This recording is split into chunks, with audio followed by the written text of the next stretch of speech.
que a necessidade de triturar tantos alimentos? Será que somente para fazê-los passar por nossa garganta? Sobre esse assunto, o Dr. Sidney Chalub, que está no estúdio do Câmara 13, vai tirar suas dúvidas.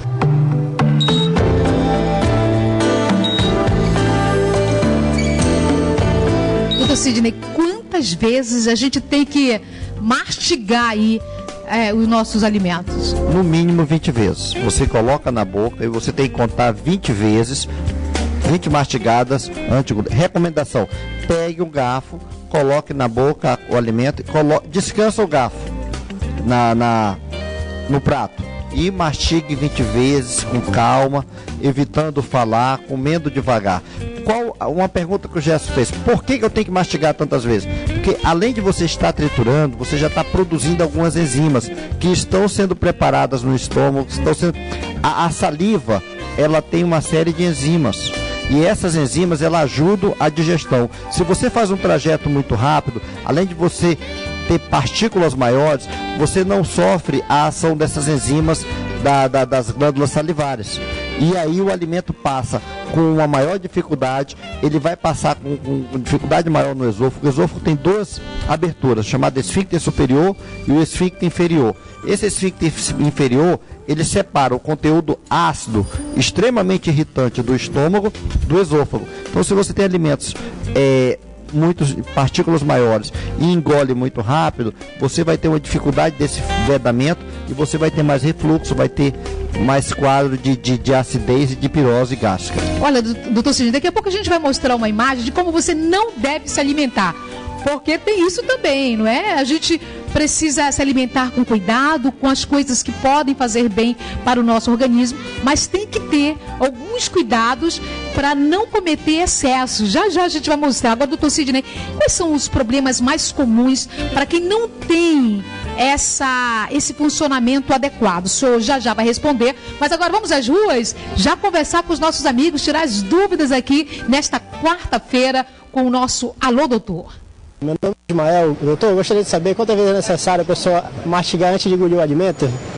Olha, nós falamos e não custa nunca repetir. No mínimo 20 vezes. Você tem que mastigar 20 vezes a cada vez que você coloca o alimento na boca. Não é 20 vezes, porque você vê uma pessoa comendo, a gente estava comentando há pouco nos bastidores, que quem come sanduíche, ele não mastiga 5 vezes.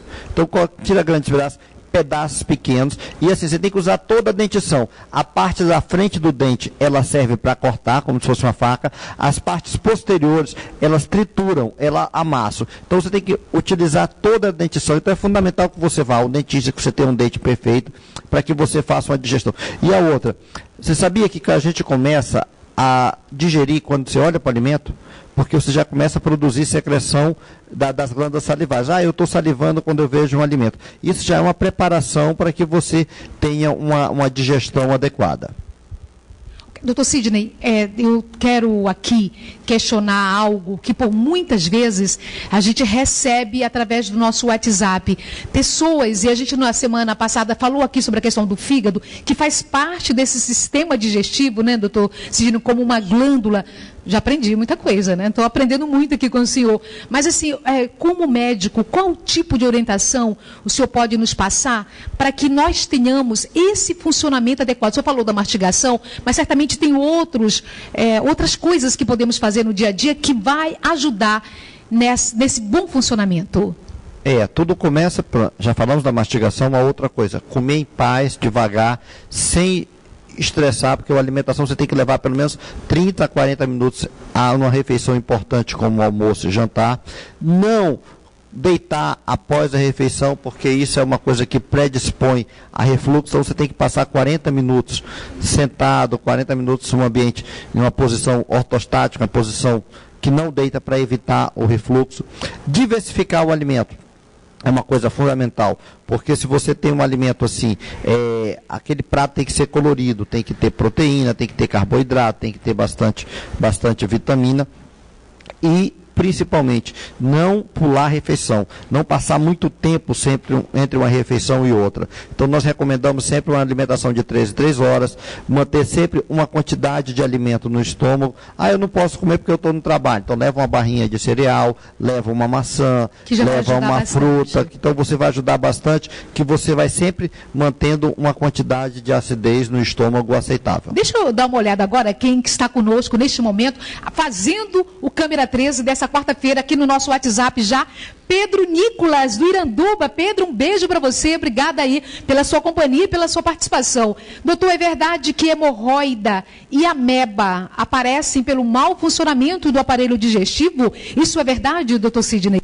Vamos lá, a hemorroida, ela é uma dilatação do plexo hemorroidário, e ela pode estar muito relacionada com 2 coisas, principalmente, aliás, são 3 coisas. Uma, história familiar, a outra, o hábito alimentar, que é a pessoa que tem prisão de ventre, que faz muita força ao evacuar, e isso leva a problemas de aumentar essa pressão, porque é um mecanismo de pressão. Então, se você faz muita força e para evacuar, você aumenta muita pressão nesses vasos. E uma consequência ruim também é utilizar papel, porque o papel ele traumatiza e causa sangramento. E a outra coisa é o seguinte: as pessoas que têm hábito de ir para o vaso sanitário, ficar meia hora, 40 minutos lendo o jornal, aquela posição, e não evacuar, ela tende a piorar a hemorroida.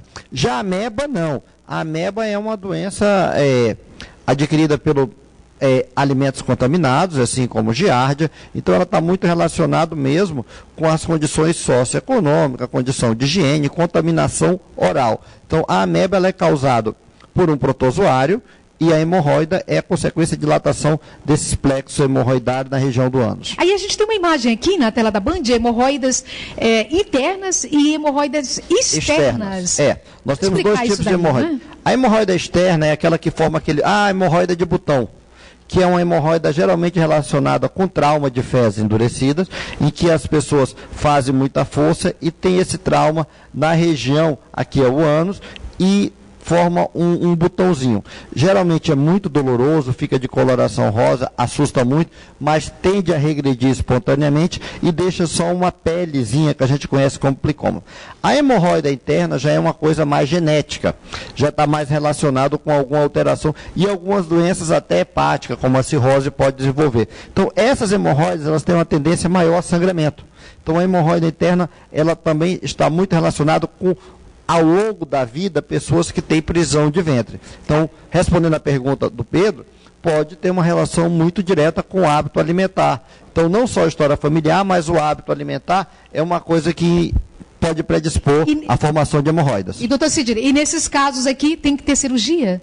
Olha, dependendo do grau, a hemorroida ela tem 1, 2, 3 e 4 graus. No grau 1 é só tratamento clínico, aquela hemorroida pequena. No grau 2 tem um tratamento a nível de consultório, que a gente só faz amarrar. Você coloca uma liguinha elástica, tira a circulação e essa hemorroida cai. A partir do grau 3 e 4, que são hemorroidas já maiores, tem tratamento cirúrgico. Então, 50% das hemorroidas não tem tratamento cirúrgico. A primeira coisa é tratamento, corrigir a dieta, corrigir o hábito alimentar, abolir o uso de papel após a evacuação e o segundo quadro, você faz um tratamento a nível de consultório, que você tem uma prevenção. Então, é importante você fazer uma prevenção, você fazer uma avaliação disso. E eu quero colocar aqui e deixar uma coisa. Nem tudo que sangra pelo reto é hemorroida. Então, eu trabalho no Hospital do Câncer, muitas vezes, Conceição, eu vejo pacientes que chegam com câncer de reto, chegam com câncer de canal anal, que disseram que tinha hemorroida porque tinha um sangramento. Então, tanto a hemorroida como o câncer de reto, ele vai causar sangramento. Então, a recomendação, qualquer sangramento nas fezes, procure um especialista, não se trate, não use a medicação do vizinho, porque nem tudo que sangra é hemorroida. Ok, então, gente, a gente está tirando nessas quartas-feiras dúvidas a respeito do nosso sistema digestivo. A gente faz o intervalo e volta já já com você. Olha, a gente está aqui falando a respeito do sistema digestivo. Tem várias perguntas, várias pessoas querendo tirar dúvidas. E a gente já vai às ruas de Manaus para os nossos questionamentos. Vamos lá. Doutor, é verdade que as pessoas que vão menos ao banheiro têm mais chance de ter prisão de ventre?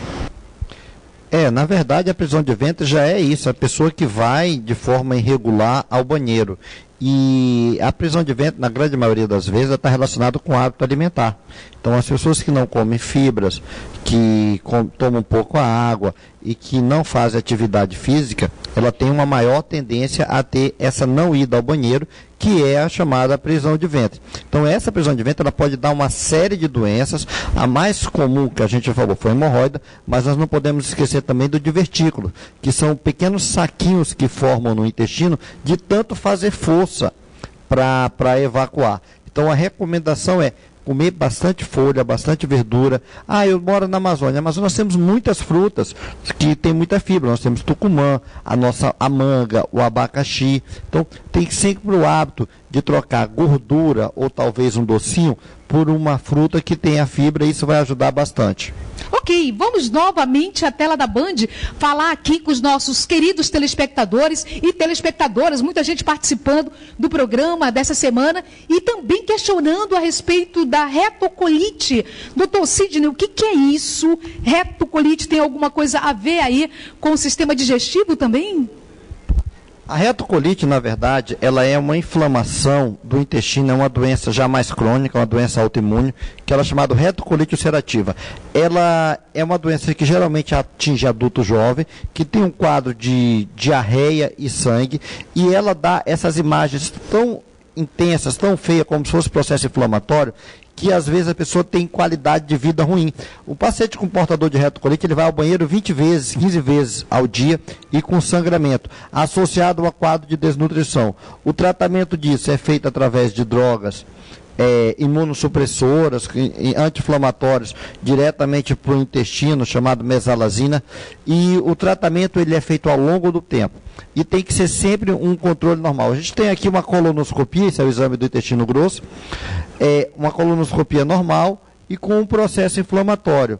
E você observa que esse processo inflamatório é tão intenso que quando quem tem retocolite ativa há mais de 10 anos, ele tem um grande risco de desenvolver câncer. Então tem que ficar no controle, porque a gente consegue fazer, na 99% dos casos, uma regressão completa do quadro. Mas tem que ficar utilizando drogas constantemente e lembrar que a retocolite, uma vez tratada, você tem que ser acompanhado a vida toda, porque quem tem mais de 10 anos de retocolite, se não acompanhar, tem risco de desenvolver câncer de intestino, que é uma doença extremamente complicada de tratar e com uma mortalidade muito alta. Ok, vamos aí às ruas de Manaus para mais uma pergunta. Quais são as principais causas das infecções intestinais? A principal causa de infecção intestinal é alimento contaminado. Então você tem que ter muito cuidado com os alimentos e se você perguntar qual é a maior causa de alimento contaminado, é isso aqui, é a mão.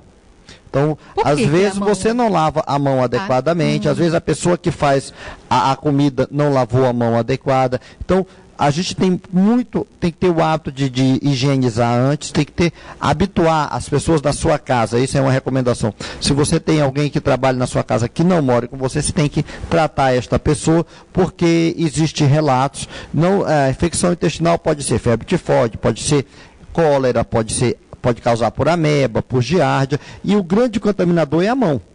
Então tem que ter muito cuidado com a higiene, de lavar os alimentos bastante. Não adianta nada você lavar o alimento, vem uma pessoa contaminada e vai tratar esse alimento. Ou então você está num trabalho, está num ambiente, você vai comer e você, infelizmente, esquece de higienizar a mão. Então é fundamental, a causa maior de infecção intestinal é a mão. Então é higiene mesmo, contaminação fecal oral. Ok, mais uma pergunta aí nas ruas de Manaus. Doutor, meu nome é Juliana. Por que tantas pessoas sofrem de pedra na vesícula? É alimentação gordurosa? Juliana, uma das causas importantes de pedra na vesícula é a alimentação gordurosa. Cada vez mais está se aumentando os fast foods, substituindo as fibras. Mas a outra causa também é o fator hormonal. A mulher tem um hormônio feminino que predispõe à formação de pedra na vesícula. Mas, se você já tem essa predisposição de formação de pedra, come muita gordura e bebe pouca água, você vai ter uma predisposição maior. Então, a recomendação é hidratar bastante, ter tome 2 litros de água por dia, diminua a quantidade de gordura, substitua por alimentos ricos em fibra, porque se você tiver um funcionamento adequado do intestino, você vai ter uma menor predisposição de vesícula. Os americanos dizem que é a doença dos 4F, né? Que é fêmea, fértil, fore, que é 40 anos, e fat, que é gordinha. Então, a pedra na vesícula, esse é o perfil da pessoa. Aquela mulher de 40 anos, gordinha, que come muita gordura e que já teve